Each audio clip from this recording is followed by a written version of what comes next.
in these near-death accounts, I was I was reading how people were saying over and over and over again, endlessly.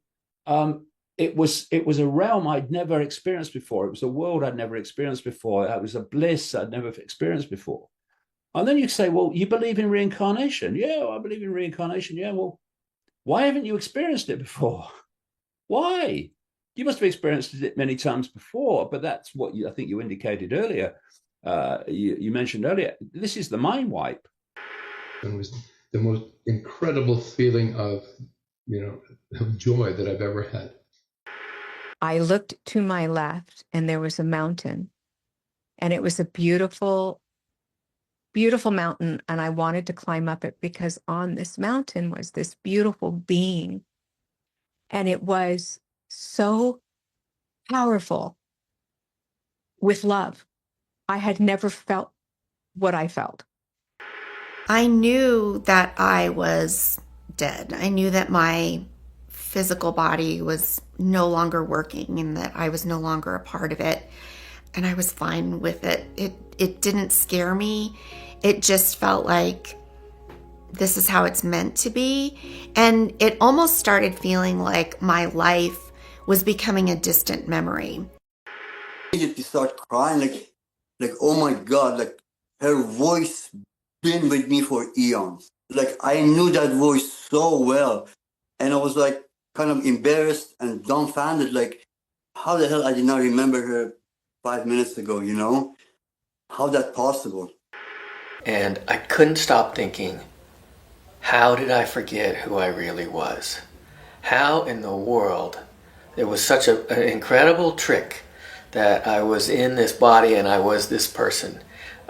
Because I was no longer Bill Letson.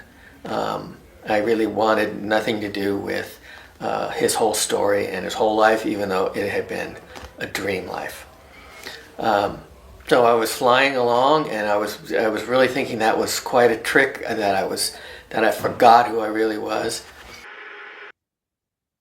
I was trying to communicate with them, but I didn't, without a body. So what they had sent me was to use my intuitive abilities and to talk to them through telepathy. And I was like, well, I don't know how to do that. Like I didn't remember.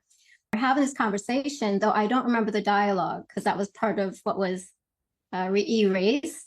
And we were doing the life review, which again, they have removed from me.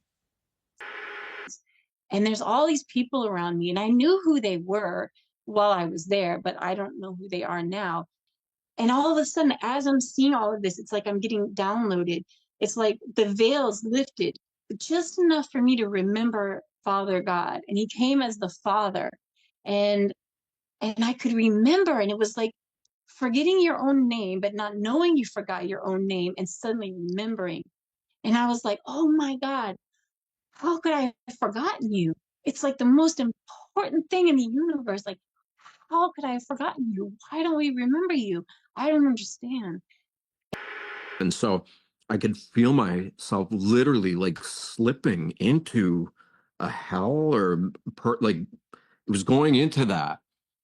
And as it was getting way more intense, I started to literally feel all these eyes watching me and judging me and basically saying, yeah, this is too bad. You had a chance to make it right, to evolve and to grow and to be, what your soul, your life force always had the potential to be, but you forgot. And here it is. Now you remember it and too late.